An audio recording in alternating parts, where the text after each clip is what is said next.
Fáilte rómh gachain ar astí trasna na tír a rís tá go as a bheith raslih hééis brise beag a bheith gom.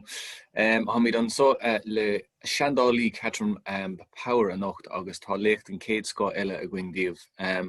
Tá sé seo ceann am tú go mór leis chun níor na rálih mar handálí mé féin. We're joined tonight by archaeologist, physical anthropologist and paleopathologist Catryn Power, who's had a fantastic career and continues to have a fantastic career, not only in archaeology but also as an author. It seems going back, she was in between minds as to going down the road of being a pilot or an archaeologist. And aren't we lucky she chose archaeology over the airline industry? So tonight she can tell us about these 10,000 teeth later and what exactly she has learned. So Catryn, I'm really looking forward to this. Lads, if you have any questions as we go through it, just drop it into the comments box and I'll ask Catryn at the end. So I suppose the question really, Catryn, is what have you learned? I have learned quite a lot. I first started archaeology as a degree, and then I got interested in skeletal remains, as everybody would be. They're a fascinating topic. I did a master's in dental anthropology in UCC, and subsequent to that, I went on and did full physical anthropological reports and paleopathological reports for archaeological sites and so on. But how useful can a tooth be? It's very useful from an archaeological point of view. It gives us quite a lot of information, and it's also very important for a forensic point of view. And a lot of the studies on determining and ascertaining what you get from teeth come from North America, in fact, and the forensic scene as well. We use a lot of archaeology, always sort of piggybacks on other pieces of research, that's done. So the first thing I'm going to show you here is a skeletal sheet that we actually have for archaeological sites. And when we're excavating a skeleton and you clean back the skeleton, you just indicate what bones and so on are there. You don't have to have an awful lot of knowledge. The excavation doesn't about a skeleton. The specialist on site, if there is one, hopefully, will tell them all about it, and they'll just indicate on that sheet that's there. If the skull is there, if the skull and the mandible are there, and if the right and left bones are there, the humerus and the ulna and all of that, they might remember your biology. And then if there is, you can fill in the other parts of it: neonate, which is a newborn baby, juvenile, adult, male and female, and so on. Sometimes you can determine that, sometimes you can't, and sometimes there's not a lot of bones to go on. For instance, one archaeological excavation that I looked at, there were 130 people buried on the site, but when it came to me, all I had were enamel from the teeth. I had 12,000 teeth represented by enamel only. So it can vary from a full skeleton to something like that, a few fragments of enamel. So we just go on to the next one. These are a beautiful set of teeth, and they're prehistoric in date. What you can see, first molar, second molar, third molar, and you can see the premolars. In a jaw, so it's on the right-hand side of a jaw. If you found that in a forensic situation, it would give you a lot of information. It would tell you the shape of the teeth, or like different populations have different shaped teeth. It also has some worn enamel. The enamel is the white stuff, and underneath it is the underlying yellow dentine. And also the bone, around the edges of the bone. I don't know if my fingers are in the way, tell me if they are. But there's a bit of lipping there, so the person had a bit of Periodontal Disease.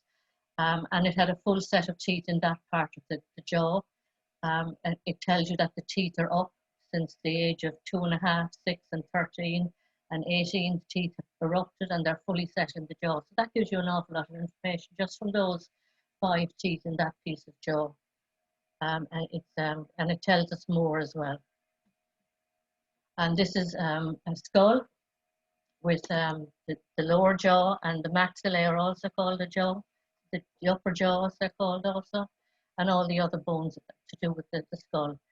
The cranium is the skull without the jaw, the cranium, if I'm talking about the cranium. There are different parts to the skull which are useful when you have teeth. When the teeth are only there, it's useful to find out if you have the sex of an individual. The shape of this bone here, the mastoid process just here, it's a good indicator in Irish populations of male and femaleness. So there's an in-between of all of these bones. There's an in-between measurement that you would not be able to determine unless you look at other features on the skeleton.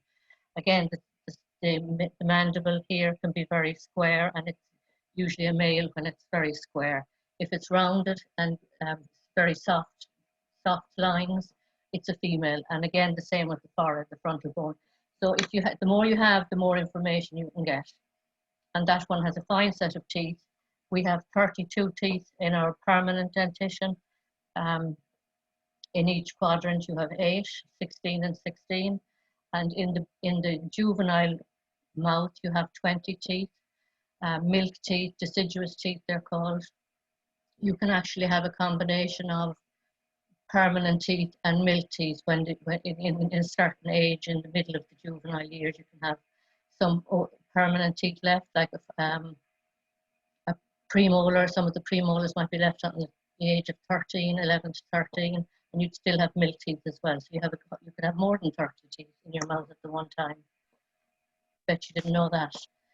So where do we find these teeth and skeletal remains?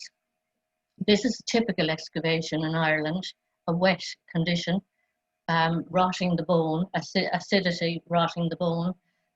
These two skeletons were found in a cemetery, an unmarked cemetery, so that the pressure of the machinery that had been on the site has squashed them. And you can see the skulls are broken, each one of them. And there also have been some other digging around the burial, the primary burial. This is typical of a medieval graveyard, or an early medieval one as well, or a later one, where there's crowding in a small confined area, and people are buried. The cuts are overlapping one another, and you might have a set of family, maybe 4 or 5 individuals from one family, one on top of the other in a grave, and they push bones away that they see, and they just put the burial they're dealing with for the present time in, and they cover up then, and so you have a mess of bone really afterwards. You can see here there's a number on this one. There's another burial coming up, but it's very wet conditions, and you just probably get a stain of the burial. Very difficult to lift, but if dried out properly, you'll get some of it at least. And this is really what a lot of burials that I'm talking about in prehistory, they're not marked. You have the privileged sites like Newgrange, which is marked obviously, and a small number of dry bone in there. Inhumed bone is what we call buried bone. And so in these headstones, there are very few. The wealthy had headstones in medieval times, and I suppose in the early days, people were buried in shrouds if they had the shroud material, and you might have a wooden coffin. You might have remnants of a wooden coffin remaining. You might have bits of wood with nails. And later on then in the 1700s, 1800s and 1900s and 20th century, headstones became more popular and affordable really. And that's how we know that a graveyard would be there. A graveyard being a yard of graves in the church, whereas a cemetery has no church associated with it, for those who might have forgotten about that. Sometimes we get a mess of bone and a plague pit, a burial of war dead might just be pulled one. Skeletons or the bodies might be just pulled one over the other. They might be half rotted. So in this situation, if you look carefully enough, you'll see parts of bodies most of them are rotted fully.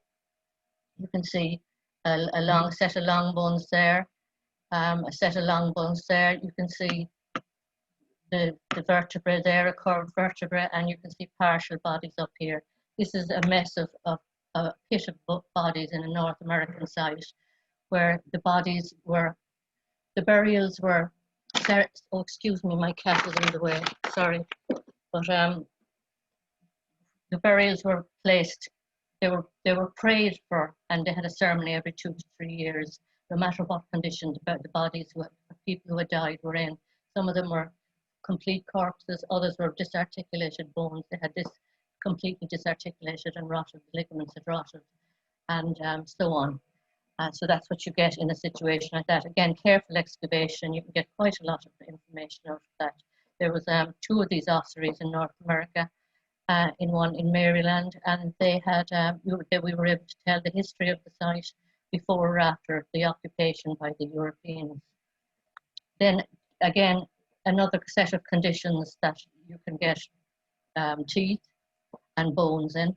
That's your dry bone skeleton or inhumed site. The lower one is bits of cremated bone. You can often get teeth surviving, and you can get even neonatal or newborn teeth in a cremation. I took part in the cremated remains of the Now book, which was put together in the last few years. I examined 8 stone of cremated bone this size, and there are bits of vertebrae, sacrum, cranium in that little pile there alone, radius, and I identified probably 40-something people from 8 stone of bone. So there were teeth as well there, as I'm talking about teeth. A mummy, an Egyptian Greco-Roman mummy. You get the teeth remains in that as well, if you were looking for teeth to examine or looking for the dental health of someone.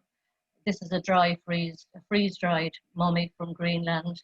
Again, you can see the teeth are preserved, and the body was leather-like. The skull was there, and some of the bones were there as well, but freeze-dried in a cold air condition, really, that was sealed by a giant capstone.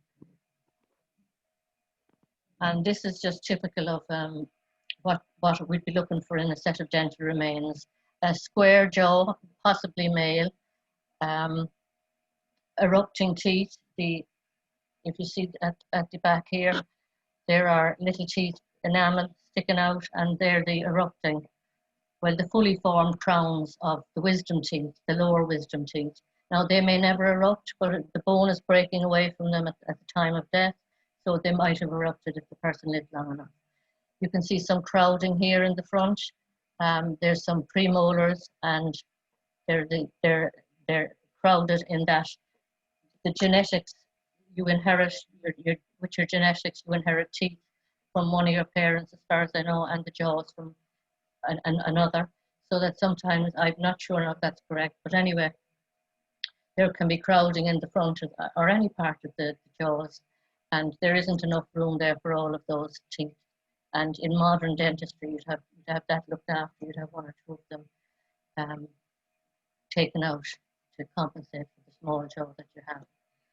And you can see the shape of each tooth is different. The second molar and the first molar, the shape is quite different, each one of them, and they're different from the upper molars as well.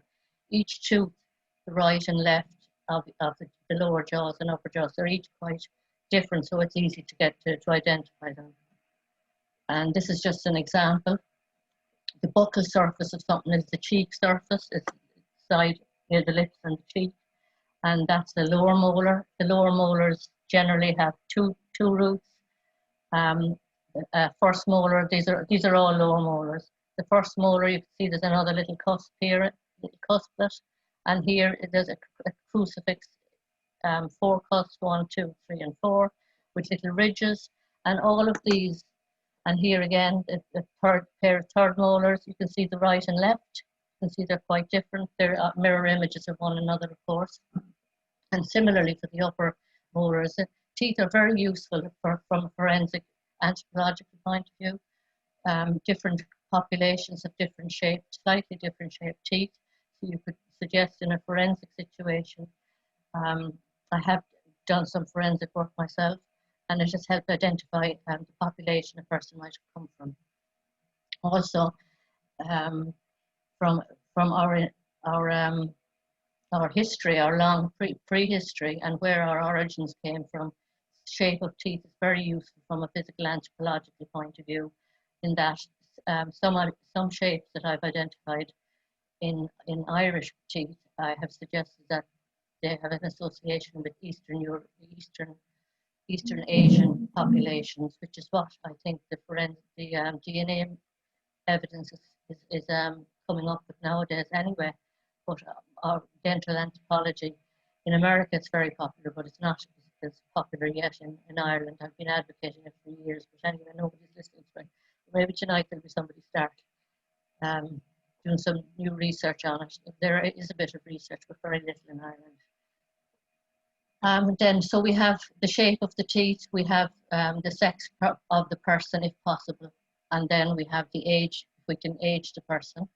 What we'll start off with is a perfect set of jaws with roots that are not formed. You can see here on the upper teeth, central and upper central incisors, there are little gaps.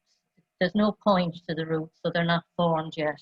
The apex has to be there before the root is fully formed, and you can see the incisors here with the mamelons on the top. They haven't erupted properly yet.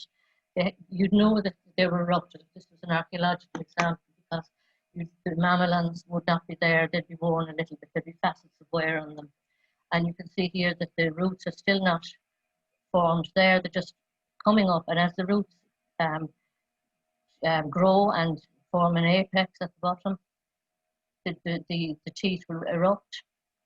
And here you have little canines that are going to erupt at about 13 years of age. And there's another little molar here without the roots fully formed, and so on. So each tooth has, it's a good age indicator of the eruption and the formation of the crowns of teeth as well. And it's one of the indicators for age of a juvenile. And earlier than that, for a neonate, the size of the bones are very important in a neonate to get the lunar months of a neonate. This is a cranium, and obviously when you have aged teeth, from the shape to do with the eruption and the formation of the crown, the next thing you do is what has happened to the tooth since it was erupted. And here we have a cranium. It's actually, I cheated here. This is a medieval cranium. It just looked good enough so that you could see the teeth. And there's a slice mark here. This chap was beheaded in medieval times, but he's just been used here. His photograph just to show you the wear on the teeth. Now this was the first molar. Again, a first molar here. That's the maxillary molars. This one erupted first, this second, and this third. Here you can see tiny little bit of brown spots there, tiny specks of brown spot there. So what happened was the teeth are in occlusion, and when teeth are in occlusion, they're in a grinding one against the other. The wear is called attrition. And the attrition results in the rubbing of enamel against enamel, and underneath the underlying dentin becomes exposed. And it does so in a regular pattern, really. It depends on what the people eat. It depends on whether they're grinding their teeth in the middle of the night while they're asleep, or if they're performing a task activity, maybe pulling some plant between their teeth and they're wearing down the biting surfaces. But here it's to do with grinding, and it's to do with mastication of food. So this person had 3 molars on each quadrant erupted, and presumably in the lower jaws as well. And this person had 3 teeth. The wisdom tooth usually comes out at about 18 to 24, maybe earlier or even later in modern people, because we don't really need our wisdom teeth. There's not enough. We don't need our jaws as for tough use anymore, really. So that person would have been in their 20s. That's what I was coming to after all that. And here are this set of teeth again that we saw in the beginning. It's a very good example of a premolar, a first premolar here, a second premolar. They have tiny little facets of wear, so they were in occlusion. They had erupted and they were in occlusion. There are tiny facets here of this first molar, and there are specks of enamel, as I said earlier, that are gone, and the underlying dentin is exposed. So in looking at that, the reason I'm showing you that is when you have a population of maybe a few dozen or a few hundred people excavated, sets of teeth with them, you can actually tell the age of individuals once the wear has erupted. You can tell the age by looking at the progression of the wear patterns. And you can work out a wear pattern for your own site, for your population that you've excavated. For instance, at the age of, let's say, 6 years when this erupted, there's that amount of wear on it after 20 years. So this person is 26 and that's the type of wear, and so on. At 13, you've that amount of wear, and at 20, you've that amount of wear. So you can formulate a a set of stylized examples of aging by wear patterns alone. This is a set of teeth in the gums. This is why I never did dentistry. I hate gums. They're a bit slimy, aren't they? I don't know how dentists do it. But anyway, this is the underlying dentine exposed, and the bottom teeth would have worn the top teeth here, and at the back there was abnormal wear here at the back. And this is the central incisors, the lateral incisors, the canines, and there's a lot of wear on them, and the premolars. They have a lot of wear. This is quite unusual for a modern individual. There might have been some problem in the lower part, in the lower jaw. And here is an archaeological example. About a third of the crown, the height of the crown is left. 2/3 are gone from breaking down. Now, what causes this wear? In the Egyptians, in the mummies in the tombs, sometimes wear was caused, exaggerated and exacerbated by sand getting into their mouths. Not a lot, but blown in. That would have worn down the biting surfaces of the teeth, of the crowns. But here we have something else that's happening. It has to be something that people are consuming. So from prehistoric times until historic times, until the 19th century, the Irish, as well as other Europeans and other populations throughout the world, they had a rough diet. And one of the most common types of causes of wear in Irish populations in prehistoric times until the 19th century, or until the arrival of the potato, in fact, was a cereal, some sort of cereal, a rough bread that they were eating. Presumably, I think the most common type of cereal that the Irish had were oats, and they would have been made into a rough bread. That's one example of the diet, anyway. And then you can see there's a little bit of wear here, a lot of wear there, and a moderate amount of wear here. So that I'll show you the next. There's the stylized version of the wear patterns that you'd make out for your population. Age span 17 to 25, when these teeth would have erupted, 25 to 35, 35 to 45, with the different wear patterns. You can see what I mean. The blackened area is where the enamel is exposed, and 2 islands here, 2 islands of coalesced there, 2 islands of dentine exposed, and so on, until you get M1 is molar 1, M2 is molar 2, M3 is the wisdom tooth, or molar 3. So you get a wear pattern like that. At the beginning, going back to the beginning, the little lines are actually facets of wear, and there are obviously microscopic methods of aging as well from the teeth, and there are different ways, but we'll just deal with what we have tonight. Obviously, when you have excessive wear, it's not going to tell you very much, because the root is only left, and you're left with the root. It is lost then, so you might never find the root. But there are other ways of getting information on that. Now, just for this evening's talk, I put together the sites that I examined. I have examined probably 20,000 teeth, to be quite honest, and I have examined populations from all over the country and from every date, from prehistoric times of the 19th century.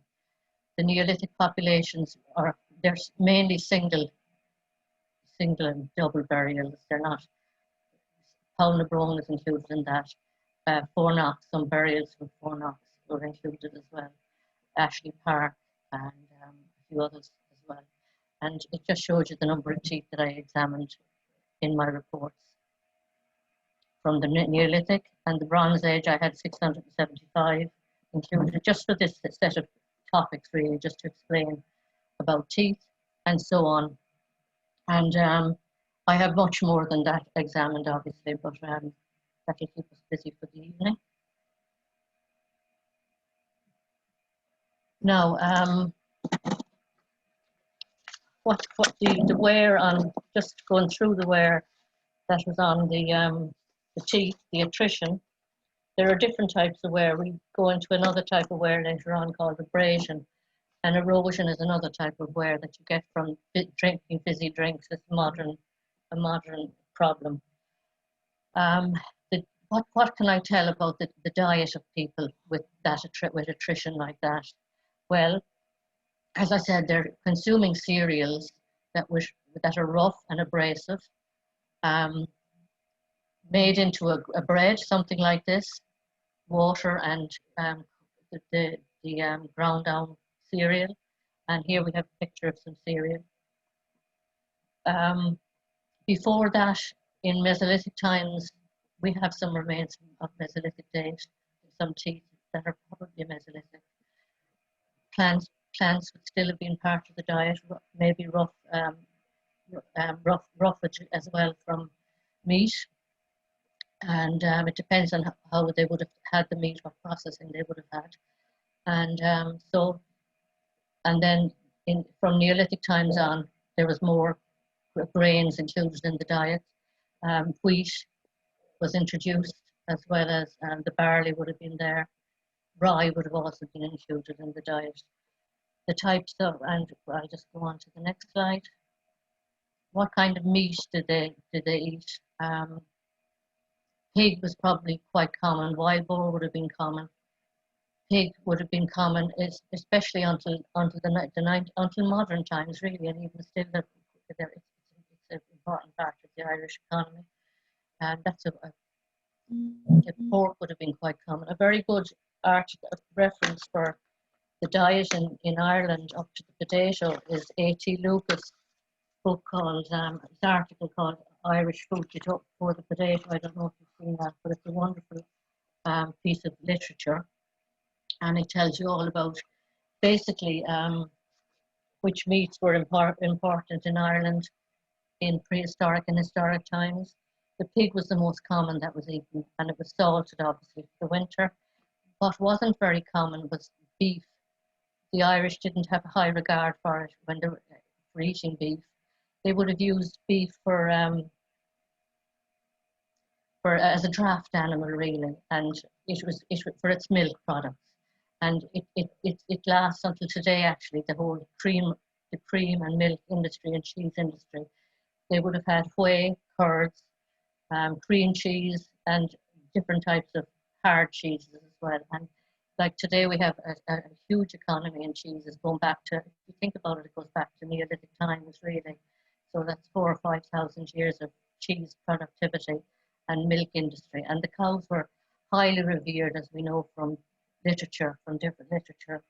And actually, A.T. Lucas quotes a lot of the Irish literature, which is a fantastic source of information for the diet in Ireland in prehistoric and historic times, mainly medieval times, but they go back further than that. What else? The byproduct, fish does it from elemental analysis and carbon analysis of teeth and bones. One would think that fish was very important in the Irish diet. It is important, but not a huge part. And even with people living near the sea, it doesn't seem to be a huge part, a significant part of the diet, as one would suppose. Sheep were kept for their wool primarily, and mutton was only a casual item on the menu, really. So they were kept for other reasons. Let's see now. Okay, what else can we tell from the dentition? From eating lots of curds and whey, like Miss Muffet, there was a deposit called calculus, or tartar, calcified tartar, that would accumulate around the neck of the teeth. And that was due from eating soft, pappy foods like gruel porridges, as well as the cheeses. And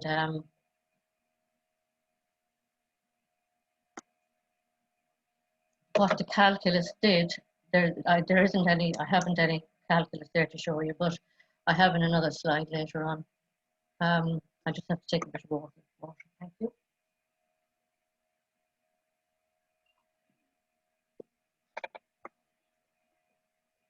Calculus forms around the necks of the teeth, and it's obviously caused and accumulated in unhygienic mouths. They didn't clean their teeth. They didn't. They didn't. They had it accelerated. It exacerbated periodontal disease or gum disease, and that's evident in jaws, in the alveolar bone, which is the alveolar bone is what the teeth are embedded into. And in this particular jaw, you can see a number of things happening. And you can see there are sockets here, and that shows that those teeth were in the sockets during life. But you can see where there's bone healed over the sockets here, and it's very irregular. And those teeth had been lost during life. The teeth had been lost for a number of reasons. You could look at the rest of the jaw and determine why they had been lost. Well, that tooth is there's no wear on that. There's no wear on that one. There's a cavity on that, and there's a large cavity on this one here. So if you were asked why did that particular person lose its teeth, well, it could have been a couple of conditions. But on number one, looking at it from as we see it now, the teeth could have been lost from dental decay or dental caries, which is exacerbated by calculus or tartar. And the other thing is there's a crown here which is broken. Again, you can't tell the status of that at all. So the likelihood is if you x-ray this jaw, you'd see little cavities underneath the heel bone, and the cavities would show where the sockets were originally, and that the teeth had erupted, but they'd been lost during life. And so the likelihood is, here's the back of that mandible. You can see there's a tooth here that's unerupted, and it's never actually erupted. So there's another condition happening in this person, which is not evident in the jaw at all. And it turned out that this person had a dwarfism associated with a kidney problem. I won't go into that now, but that's another day's talk. But you can see there's a large cavity here, and the pulp would have been exposed, and that tooth was ready to be lost. And a tiny cavity here, dental decay. And there are some lines here which I'll describe later. So there's a multiple purpose reasons for loss of teeth in this particular person. Dental decay, and the kidney condition as well. Calculus, as I said, was caused by a deposit of too much soft paps in the diet, porridges, gruel, and these are just to remind me of the cheeses that are, I went ahead of myself there, the cheeses that are popular in Irish culture and Irish economy today, that are there since for the last 2,000 years. They're called the bone bead or white foods, actually. And actually, the sheep's cheese and milk is also used with gruel as a special treat. Here you've got another jaw, a lower left jaw, mandible, and there are a number of things happening here. You can see a very good example of the enamel gone from the upper surface of the biting surface of the teeth. There's a cavity here, a dental decay cavity, and here you've got the islands of dentine exposed. You've got calculus here. You can see a grey sort of browny matter there, and that's the calculus, or deposits of tartar around the necks of the teeth. They would exacerbate any infection. For instance, there's a film of grey bone here, which is periostitis. It's an infection that's on the jaw, and it's associated with a thickening of the margin here around the gums. Periodontal disease or gum disease would have resulted in loss of the gums, lowering height of the gums, and also lessening and decrease of the bony margin of the mandible. Thickening of it as well is another part of the process. And you can see that it's very marginalized there. And the other thing, when I'm measuring, I've taken measurements of the height lost from the margin of the crown to the bone, and if it's a certain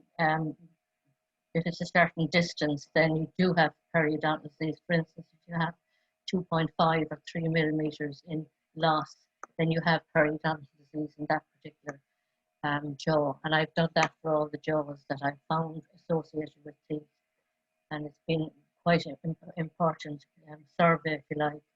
Periodontal disease, as I said, it's exacerbated by calculus.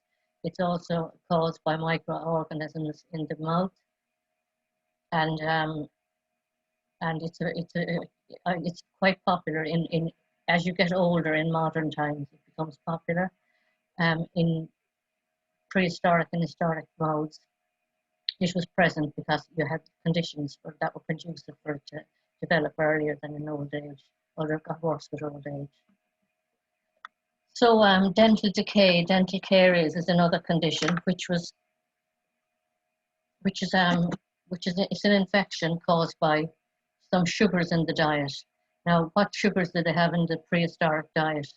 They had the sweet milk from the cow, but I don't know if the calculus would have been conducive to an infection spreading in the jaws. Cereal, I think the cereals and the starch associated, the sugary starch associated with the cereals is probably the main cause of decay, of dental decay or dental caries in the Irish teeth. These are just sweet fruits, the bilberry that would have been around in Neolithic and Bronze Age times and onwards, and apple, and some other wild berries, hazelnuts. But I don't really know, but I'm just guessing that the cause of dental decay in prehistoric and historic Ireland was the high starchy foods, such as cereal, the starch in cereals, carbohydrates in cereals. And here are some quick percentages that I put together from a publication that I did some years ago for the Ulster Journal. In the Neolithic teeth that I examined, out of 1,534, there was no case of dental caries. There was one possible case which I didn't include because it was a natural cavity and maybe caries would have developed in it, so I just excluded that. But in the Bronze Age teeth, there were 5 out of 675 with dental decay, which is 0.7% of the teeth examined. In the Iron Age population, which was in County Meath now, and Bettystown in County Meath, there were 18 out of 414 with dental decay, that's 4.4%. And in early medieval times, the populations I used were Downpatrick in County Down was one of them, quite a large number, and the Tyrone population of Dunmisk. 71 out of 1,843 had dental decay. And in medieval times, I've thrown in medieval times just to give you an example, there's an increase of 0 in Neolithic times, and until the early medieval times, there's roughly 4 to 5% with caries. So it's gradually increasing, and in medieval and post-medieval times, it's increased in post-medieval times to nearly 9%, which is still not a lot of dental decay. But it seems to be increasing with the improvement in diet, the high sugar content, and I suppose high sugar content with sugary foods in modern times, but with cereals, and later on in medieval times when honey had been, the bees had been used, honey production with the monks, that would have increased pockets of sugary foods as well in the diet. So that's dental decay. So I have more statistics on that as well, but that's enough for the moment. So this is just a picture of periodontal disease, or gum disease, which aggravation, but I presume this is why somebody tried to brush their teeth and it's bleeding.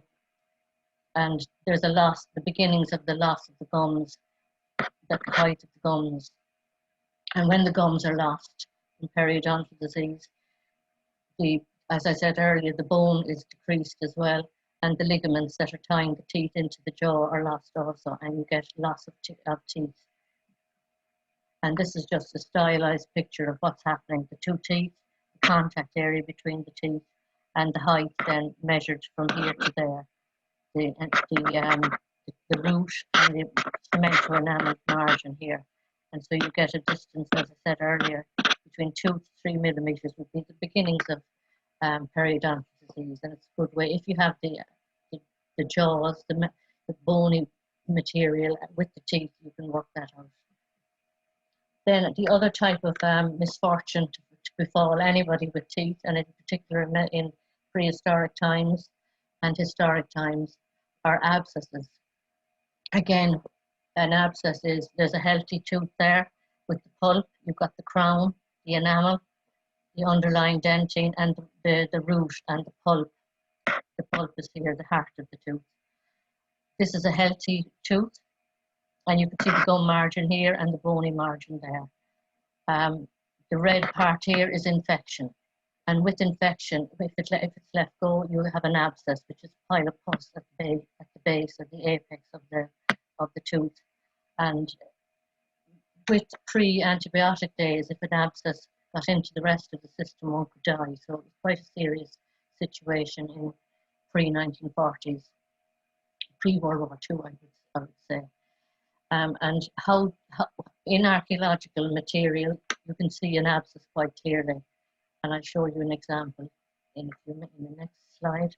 But here, this one is caused by decay or dental caries. And you can see the cavity starting at the top and the infection working its way down here and into the pulp. And here is a very good example of an abscess cavity. You just go back there. You're talking about this one here, and this is a very good example of it.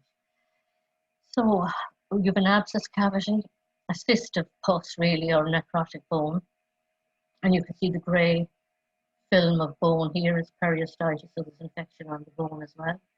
Quite a sore mouth this would have. I don't know if there are as many abscesses nowadays. It's quite a painful process.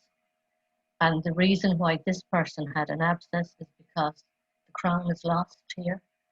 So this is where complete attrition, wearing the tooth down. I just go back to the other slide. The tooth has worn down and the pulp is exposed and it's infected. And the process then is an abscess cavity. It's periapical, it's at the base of the tooth. So you can work out in a jaw or in a set of teeth, you can work out what happened in some situations, how the person got caries perhaps, and what caries led to, whether it had periodontal disease. You can get a good condition, overall condition of the oral hygiene. And also in this one, you can see tiny bits of calculus or dried tartar, calcified tartar, tiny bits left. What we're getting in archaeological conditions actually is we're getting the remnants really of what was there in life. You're getting the jaws without the flesh, obviously, and you're getting tartar, remnants of the tartar. Before that was excavated and while it was lying in the ground, it would have had a lot more tartar and it would have dried. Some of it would have come off in the wash and some of it would have come off over just lying in the ground and being disintegrated in the ground. So we get a portion of really what's happened in life. Another type of disease that, or condition that is found on teeth of all types, both prehistoric and historic teeth, are the little lines here. This is from the jaw that we had earlier with the person that had the kidney disease. We have lines here and here and here and here. And these lines are fault lines or hypoplastic lines that were caused by some fault that happened to the diet in any period of time. It could be shortage of food, it could be a disease, or it could be a vitamin deficiency, which would also probably be related to food shortage. It's quite common in all archaeological populations. A common time, I'll go back there, a common time for hypoplastic defects to occur is in childhood, and obviously the teeth are being formed, the enamel has been formed during childhood under the age of between 2 to 4 years. A lot of diseases would have manifested in the form of lines, these lines on teeth, the teeth of children. And in modern times and medieval times, these fault lines and the diseases that would have caused them would be chicken pox, any type of pox we call it, any fever, disease, feverish disease would have resulted in stopping in the growth and arrest growth really on the crowns, and you can work out from where they are on this canine whether it's in the upper half or the lower half of the tooth or the enamel. And I have a cat here that wanted to take part in the lecture when he heard about fish. But so a popular study is whether these diseases and hypoplasias are caused by a weaning diet, insufficient vitamins, food in the diet, or minerals in the diet, or whether they're caused by maybe when people were being introduced to a new diet, for instance, from hunter-gatherer to cereal production, did these hypoplastic defects occur more commonly because the body wasn't used to the nutritional content that's just the new culture, if you like, and so on. Another type of condition, if you like, that's found on teeth, but not a lot of them really, is an interproximal abrasion groove. And I've mentioned attrition was one type of wear. Abrasion is a second kind of wear that's found on some teeth in prehistoric and historic contexts.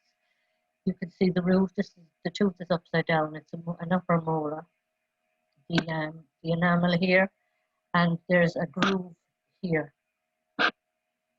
coming in between at the neck of the tooth, and it's caused by something being inserted in between the teeth, such as maybe a stick or a toothpick. And these have been found in a number of teeth, very few, but the reason why they mightn't be found in an awful lot of teeth is that if you're putting a toothpick into your mouth, you're putting it in for a certain reason. And the reason could be that you have a pain and the crown might be wearing away, so that you won't find the toothpick groove anymore once the crown is lost. So you could be looking at a biased version again of what's left. Newgrange had a few teeth with abrasion grooves, and the Robin O'Sullivan that examined those teeth suggested toothpicks were the cause. The insertion and removal of a chew stick or a toothpick to alleviate dental decay, pain from dental decay, pain from periodontal gum disease, or pain from just something being stuck in between the teeth. But it's the only form of hygiene that you find in prehistoric times anywhere. I can tell you that they must have had halitosis and pain quite regularly in their mouths. When I'm talking about the overall dental health of the Irish in prehistory, pain was quite common, and halitosis, the smell from their breaths, must have been foul altogether. The other causative factor for the interproximal abrasion groove could have been a task activity as well. If somebody was preparing plant fibers and putting them in and out between the teeth, the plant would easily abrade the surface of the teeth. What kind of plant processing could have been done? As I said, maybe vegetable fibers for making a mat, for making some sort of a weave, for making some utensil to hold food in, gathering nuts or something like that, something dry. Again, or maybe a bracelet, a plant-made woven bracelet or a matting or something like that. I don't know. We don't know. But these are little known features that are found. It's a matter of looking for them really. Once you've seen them once, you see that you see them again, and you identify them again and again. It's like anything. Oh yes, I found some of those on Fornox, one of the Fornox individuals in County Meath. Also in Killora, one of the teeth in Killora, that cave site in Limerick, which had a few stratigraphy data from the Mesolithic to medieval times. And I found them in medieval situations as well, in Woodkey and also in Tintern. So they're there if they're looked for. I just have to put this in. This is the inside. It's a very good photograph of an abscess cavity again and the case in that one was a large cavity that was from dental decay, and it took the pulp completely out. There's very little of the crown left.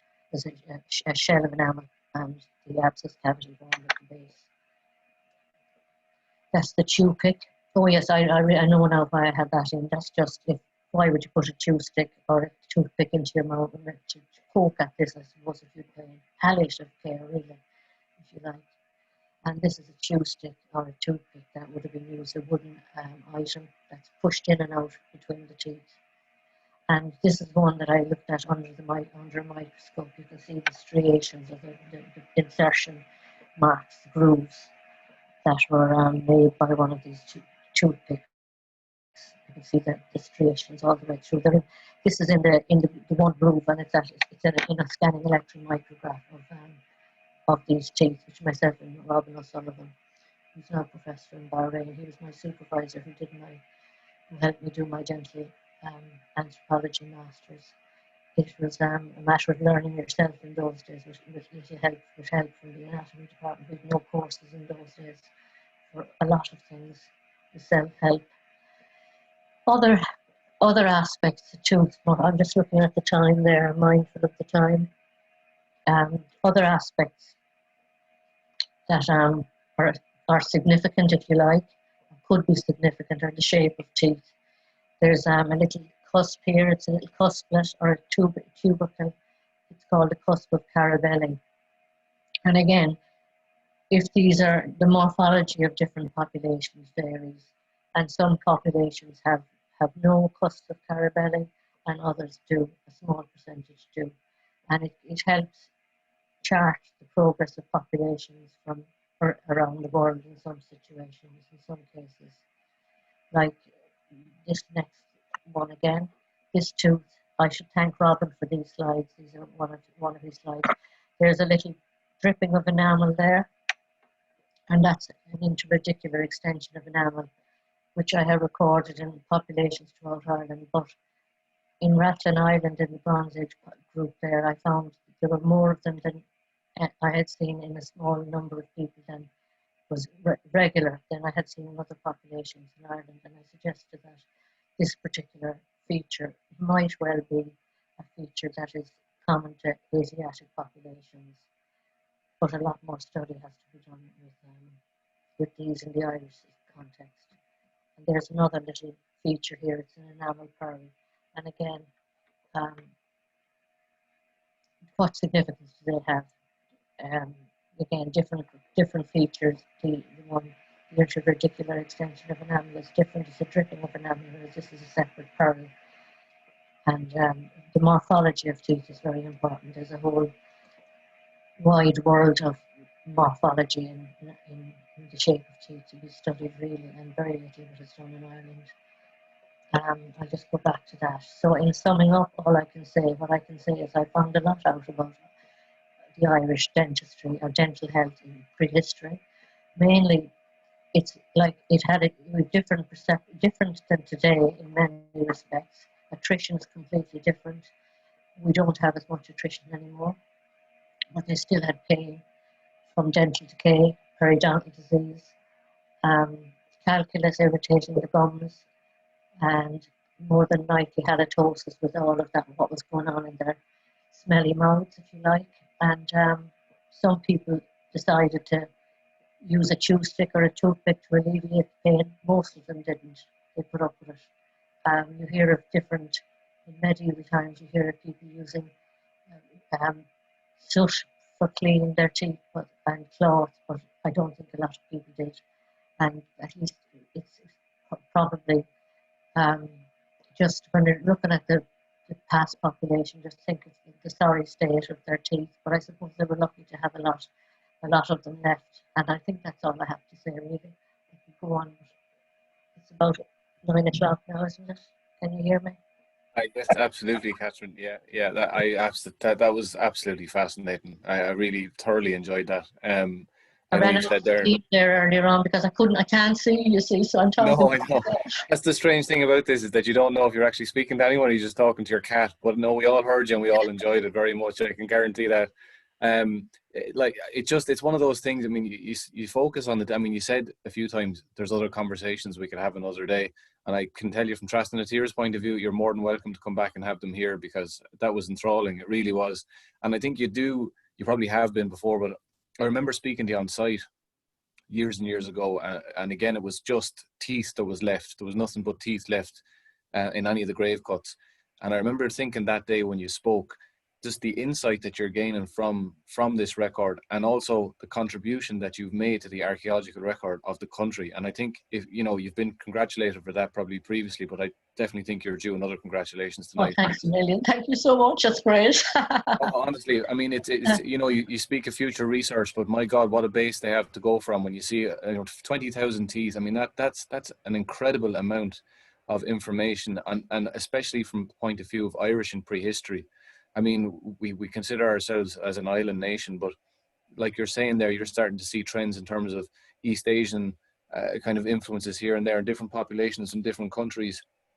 And then when you see the likes of, when you look at the different periods coming from the Neolithic up until the early medieval, late medieval, and I suppose you kind of start to think to yourself, are people using dental records, as much as they could be in terms of the archaeological record? They're not. They're not, but they're using DNA now, which is the up and coming thing. DNA, and they have marvelous information from DNA from the Trinity Smurfit School of DNA and Genetics, and they were the ones that have found an affiliation with the teeth in the Rathlin Island to some bones, I should say, in Siberia, I think, Asia anyway. And it's just that my little report said that a long time ago in 1980 something for Kenny Wiggins' excavation in Rathlin Island.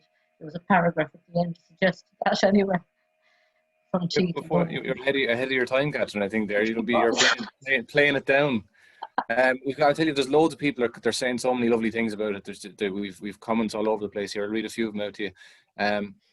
Thanks a million, Catryn. Fascinating, absolutely fascinating. A few private ones there. One of the best lectures I've heard in a long time. Can't wait to hear more. Dominic Price has a question for you there. He wants to know what your favorite find was, the tooth that really made you think. Can you think of one out of 20,000, Dominic? That's a tricky question now to be asking. Well, what really made me think is the one that I showed you with all the teeth that were wrong in the jaw. The person with the kidney ailment. It was a dwarf that was found in Waterford, a 19th century dwarf, and it was very sad, the condition that he had, and his mouth was as bad as well. He had a terrible mouth, and I just felt so sorry for the person when they were alive, that they had such a condition, as well as being very different than the rest of the population. I just really felt sad for him.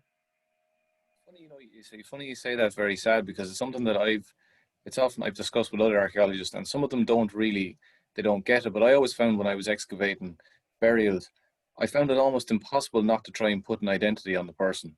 And do you find that, having examined, I mean, your wealth of knowledge, did you ever find that you tried to kind of almost identify it with anything that you were uncovering, or was it that there was such a volume that just faded away? What I hate saying are burials of females who died in childbirth. That would really bring death home to you, and close to a female. I would think of that very strongly. And you have to get above it though at times. You have to go over the death side of things, and just the fascination with skeletal material and the interest, because otherwise you'd be sad for all of them. It's life and death, and everybody's interested in life and death, and we don't talk about death enough, I suppose, really, in our modern world. But I don't always bring it down to the person, but I do. I like to feel them would come above others, And would you think, in terms of, you spoke of diet, in terms of the effect that, let's say, too much of something had on the teeth, in terms of too much of the calcium or too much of abrasion in terms of oats and things like that. But is there any particular period in history, in terms of the Irish context, where we see a lack of something having an effect? So a lack of certain vitamins in one particular time period? Well, you'd see it in the hypoplastic, the lines, the defects and teeth, and which happened during childhood. And they would ring through to either some fever that the child had, like measles or chicken pox or some, if they were there in those days in prehistoric times, they would have been there in medieval times, all right. But the equivalent of diseases like that, or deficiencies from from lack of food, maybe for a couple of winters, lack of food in particular with plagues, or if the crop failed, you know, they could be responsible for some of the hypoplastic defects as well. So when you see that in children, that brings it home as well, that there's shortage of food and illness and sickness always. Even in those, they're the ones that survived. The ones that died didn't eat their teeth, didn't even get to form those chronological fault lines, if you like. They died, whereas we're dealing with the survivors of some of the illnesses and deficiencies. Well, I can tell you, there's so many still more comments coming in there, Catryn. It's very enjoyable. We have Padraig O'Chumaskig there saying, fantastic talk, truly amazing, inspiring. Well done, Catryn. And Jerome Maum there is very interesting, and thank you. And I have to say that's the note from everyone, Catryn. So if there is any other areas which I'm more than aware you probably have other areas you'd like to talk about, feel free to come back and discuss them with us, because I think you have an audience there for them. Brilliant. That's great. Great. Thank you for inviting me. I've had great fun. More than welcome, and I'm looking forward to the next one now. So start preparing some sort of a slideshow there if you haven't got 20 of them already prepared at home. I have about 1,000 slides. You'd be sorry you told me that. No, not on this side. But that's fantastic, Catryn. I really appreciate it. And everyone, thanks for comments, and thanks so much for staying with us and listening tonight. Thank you. And best of luck with the site. It's a wonderful website. Thanks very much. Okay, so sin gachrod uing enoch den a chord o trasna tira beg lecht and Kate Squile gwingalua a buichas o chrierish kudi Catryn Power ma vishe sin mar countess the lech na barag vaka me riv agus fishe kunanir na raliv. But kadi sin turar da chele slán agus turara.